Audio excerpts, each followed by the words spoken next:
అందరికీ ముందుగా మేడే శుభాకాంక్షలు. మేడే అంటే మే ఫస్ట్‌న కార్మికులు, శ్రామికులు అందరూ కలిపి సంబరాలు జరుపుకుంటూ ఉంటారు. అసలు ఆ మేడే ఎందుకు జరుపుకోవాలి? అది దాని వెనకాల ఉన్న కథా కమామేష్ ఏంటో ఇప్పుడు మనం తెలుసుకుందాం. మేడే జరుపుకోవడం, ఆ రోజు సెలవు తీసుకోవడం చాలామందికి తెలిసిన విషయమే కానీ, ఇది ఎవరు జరుపుకోవాలి? ఎందుకు జరుపుకోవాలి? దీని వెనకాల ఆసక్తికర కథనం ఒకటి ఉంది. ఆ కథనం ప్రకారం చూస్తే ఇది అంతర్జాతీయ కార్మిక దినోత్సవం అన్నమాట. ఇది మన జాతీయ దినోత్సవం ఏం కాదు.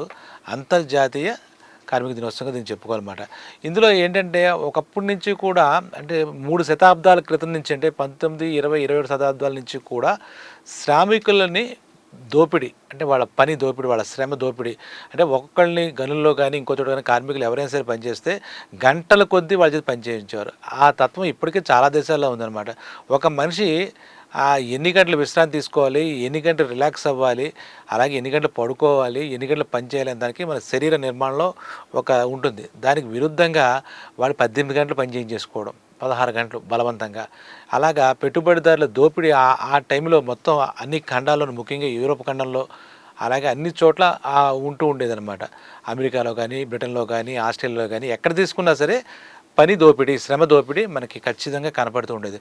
ఆ టైంలో చూడడానికి చాలా చిన్న విషయంలా కనబడుతుంది కానీ 8 గంటలు మాత్రమే పని ఇవ్వాలి, 8 గంటలే పని చేసిన దానికే వేతనం ఇవ్వాలి, అంతకు మించి మేము పని చేయలేము, పని చేసుకోలేమని చెప్పి చాలామంది ఒక ఉద్యమంగా మొదలుపెట్టారన్నమాట. లేదంటే వాడికి ఒక టైం లేదు, ఒక అవర్స్ లేవు. ఇప్పుడు మనకు కూడా 10 to 6 అని ఏదో ఒకటి ఉంటుంది, ఒకటి షెడ్యూల్ ఉంటుంది ప్రతి ఒక్కరికి. గని కార్మికులైనా కానీ, ఉద్యోగాలు చేసేవాళ్ళకి కానీ, వైట్ కాలర్ జాబ్ అయినా కానీ, ఏ రకంగా అయినా సరే. అయితే ఇది 1886లో వీళ్ళు ఇదంతా బాధపడుతూ ఈ శ్రామికులందం వీళ్ళంతా లేబర్ అంటాం కదా, శ్రామికులంతా కలిసి వాడు దీనికి దృష్టి తీసుకురావాలి ప్రభుత్వం అని చెప్పేసి అది మొదలుపెట్టారు. యాక్చువల్లీ ఆ రోజు 1896 మే 1 వాళ్ళు మొదలుపెట్టారు. ఎక్కడ? అమెరికాలో షికాగో. ఈ షికాగో భలే నగరం, ఎందుకంటే స్వామి వివేకానంద కూడా అక్కడి నుంచే ఉద్భవించాడు మతపరమైనటువంటి సభల్లోంచి. అలాగే ఈ షికాగో నుంచే ఈ మన కార్మిక ఉద్యమం అని మొదలైందని చెప్పుకోవాలి. ఆ 1వ తారీఖు ఆ షికాగోలో హే మార్కెట్లో వీళ్ళంతా కలిసి 8 గంటలే పనిచేస్తాము అని చెప్పేసి ఒక ఉద్యమంలాగా, లేదంటే మేము చెయ్యమని చెప్పేసి గట్టిగా వాళ్ళు పట్టుబడితే అది అలాగా ఒక 4-5 రోజులు జరిగింది. అక్కడి నుంచి ఈ వార్తలు మొత్తం నలువైపులా చెరుగులా వెళ్ళిపోయి దేశాల్లో కూడా ఈ డిమాండ్ ఏదైతే ఉందో శ్రామికులది, కార్మికులది 8 గంటలే పని చేస్తాము, పని చేయగలము అనే డిమాండు అటు బ్రిటన్లో అంటే యూకేలో మొదలైంది, ఇటు ఆస్ట్రేలియాలో మొదలైంది. అలాగే కొన్ని మనకి ఇండియాలో కూడా ఈ రకమైనటువంటి అందరూ శ్రామికులు, కార్మికులు కూడా దానికి మద్దతు పలికారన్నమాట. అది హే మార్కెట్ అని చెప్పేసి అక్కడ జరిగింది. ఆ మే 1న జరిగితే ఒక 4 రోజుల పాటు మొత్తం అంతర్జాతీయంగా దేశ విదేశాల్లో దీని పట్ల చర్చలు జరిగాయి. దీన్ని అదుపు చేయడానికి ఒకసారి ఏంటంటే అదే మార్కెట్లో అలా జరుగుతున్నప్పుడు ఆ ఉద్యమం ఒక 3 లక్షల మంది కార్మికులు పాల్గొన్నారు. ఇంతమందిలో ఈ రకమైనటువంటి ఉద్వేగాలు, ఉద్రిక్త పరిస్థితులు వస్తుంటే అదుపు చేయడం కష్టం అని చెప్పి అధికారం ఉన్నట్టు ఏం చేస్తారు? వాళ్ళ బలం చూపిస్తారు అమాయకుల మీద. పాపం వాళ్ళ డిమాండ్ చెప్తూ, అంటే న్యాయపరమైన డిమాండ్ చెప్తూ వాళ్ళు చేస్తున్న దానికి వీళ్ళు భరించలేక అధికార జులుం ప్రదర్శించారన్నమాట. వాళ్ళ మీద అకారణంగా లాఠీ చార్జీలు అవి తీశారు, గట్టిగా చేశారు. అందులో చాలామంది చనిపోయారు. అంటే చనిపోయిన వాళ్ళు ఎంతమంది నాకు లెక్క కూడా లేదు. చాలామంది అమరులయ్యారు దాంట్లో, ఆ ఉద్యమంలో, వీళ్ళ దాడిలో, ఈ దాష్టీకంలో దాడి చేశారన్నమాట. ఆ తరువాత మొత్తం ఇదంతా అయింది. దీని అందరికీ సంబంధించి ఒక రకంగా కార్మికులు, శ్రామికులు ఒక రకంగా గెలిస్తే ఈ బ్రిటన్లో కూడా చాలా గట్టిగానే జరిగాయి. ఒక రకంగానే గెలిచారు. ఇప్పటికి కూడా ఒక రకంగా గెలిచారని ఎందుకంటే ఆ డిమాండ్ సరైనదని చెప్పేసి ప్రపంచ దేశాలు ఒప్పుకున్నాయి. కార్మికులు 8 గంటల పని చేస్తే. అయితే ఇప్పటికీ కూడా పని దోపిడీకి గురవుతున్నారు జనాలు. మన భారతదేశంలో కానీ ఇంకో చోట చూస్తే 8 గంటల్లో పూర్తయింది ఏం లేదు.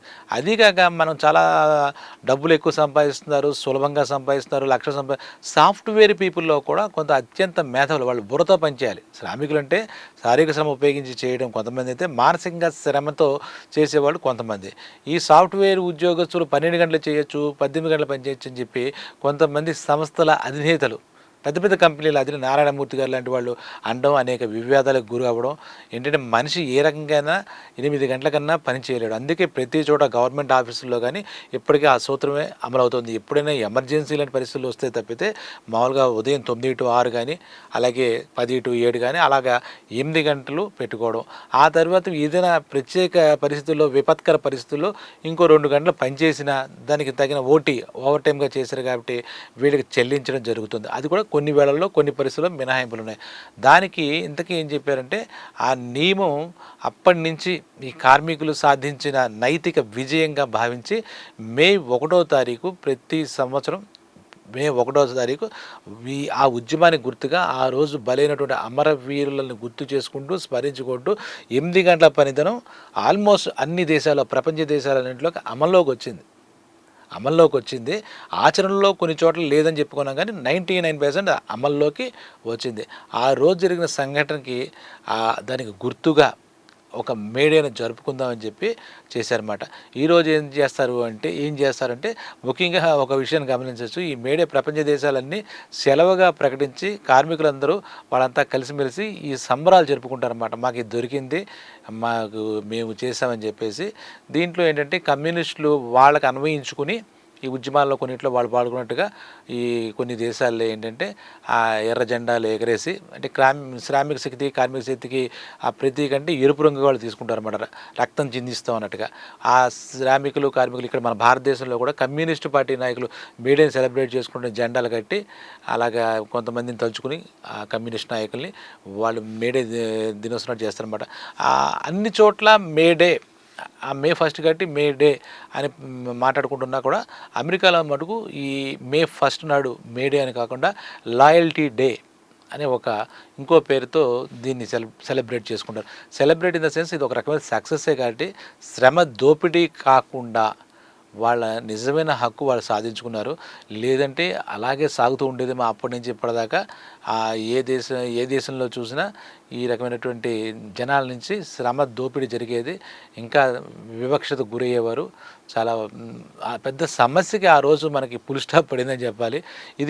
ఈ ఉద్యమం ఒక్కసారి కొన్ని విషయాలు చూస్తే ఆ ఉద్యమం అవసరమా, నిజంగా అందులో ఏముంది, వీళ్ళు కావాలని చేస్తున్నారా, డిస్టర్బెన్స్ చేస్తున్నారా అని అనిపిస్తుంది. కానీ ఈ శ్రామిక ఉద్యమంలో, ముఖ్యంగా కార్మిక ఉద్యమంలో ఒక సహేతుకమైనటువంటి సమస్య కనపడుతుంది కాబట్టి లేదా ప్రపంచ దేశాలన్నీ ఎందుకు ముందుకు వస్తాయి? ప్రపంచంలో ప్రతి కార్మికుడు ఈ రకమైన బాధపడ్డాడు కాబట్టి 8 గంటల వాళ్ళు ఆ రోజు చెప్పింది ఏంటంటే 8 గంటలు పని ఇవ్వండి, అలాగే 8 గంటలు మేము నిద్రపోనివ్వండి, మాకు నిద్ర కావాలి కదా, అలాగే మిగిలిన 8 గంటలు మాకు వినోదం, కాలక్షేపం, మిగిలిన మా ఇంటి సమస్యలు ఇలాంటివి మేము చేసుకుంటాం. మొత్తం 24 గంటల్లో ఒక 8 గంటల మటుకు నిజాయితీగా మేము పనిచేస్తాం, ఆ పని చేసినాక మీరు ఇవ్వండి, అలాగే వారంలో ఒకరోజు సెలవు ఇప్పించండి అని చెప్పి ఆ రకంగా వాళ్ళు కోరుకున్నారు. ఆ న్యాయబద్ధమైనటువంటి ఆ కోరిక నిజమైంది. ఈరోజు కూడా దాన్ని తలుచుకుంటూ ఇప్పుడు పెద్ద ఇబ్బంది లేదు. కానీ అప్పటి 1886 సంవత్సరం మే డే ఏదైతే జరిగిందో దాన్ని గుర్తుపెట్టుకుని ఈ రోజుకి మనం మేడే జరుపుకుంటున్నాం. అందుకని మొత్తం కార్మికులు, శ్రామికులు ఇప్పుడు ప్రత్యేకించి ఏమీ లేరు.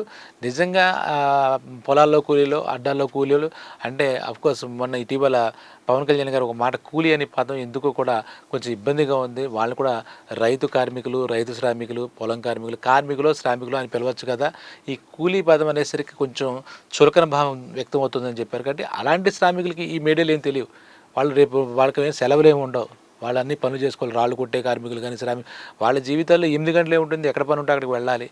భవన కార్మికులు కానీ నిజంగా గనుల కార్మికులు కానీ, అలాగే ఫ్యాక్టరీలో పనిచేసే కార్మికులు కానీ, వీళ్ళందరికీ కూడా ఆ మేడే యొక్క దాని వల్ల ఎన్నో హక్కులు వాళ్ళకి, ముఖ్యంగా 8 గంటల పని మాత్రం అనే హక్కు మటుకు మంచిగా లభించింది. ఈ మేడే ఉండడం మా అందరికీ ఒక సమైక్యత, సమిష్టి భావంతో ప్రపంచ కార్మికులంతా మా వెంట ఉన్నారు అనే అభిప్రాయం ఈరోజు కూడా ఇక్కడే కార్మికులు కాదు, శ్రామికులు కాదు, ఏ దేశంలో శ్రామికులు మేమంతా ఒకటే, మేమంతా కష్టపడి బతికే వాళ్ళం, మేము దీనికి బానిసలం కాము, మాకు కూడా ఈ రకమైన సహజసిద్ధమైనటువంటి కోరికలు ఉన్నాయి, మనం ఎంత చేయాలో అంత చేస్తామని చెప్పి, అంటే ఒక సంఘటిత భావం, ప్రపంచపరంగా వచ్చిన సంఘటన తీసుకుంటే ఈ మేడే ఒకటి అనమాట. కాబట్టి ఈ మేడే అంటే మే 1 నాడు మనం ఖచ్చితంగా సెలబ్రేట్ చేసుకోదగ్గదే, చేసుకుందాం. ఎవరైనా సరే శ్రామికులు అంటే అంతా మనవాళ్లే, వాళ్ళని ప్రత్యేకించి ఈ ఉన్నవాళ్ళు కాదు, మన కోసం శ్రమిస్తున్న వాళ్ళే. అటువంటి వాళ్ళందరికీ ఒకసారి మరోసారి మేడే శుభాకాంక్షలు తెలియజేసుకుందాం. ఇటువంటి శ్రామిక సమస్యలు ఏమొచ్చినా కూడా అందరం కలిసికట్టుగా పరిష్కరించుకోవాలని కోరుకుంటూ సెలవు.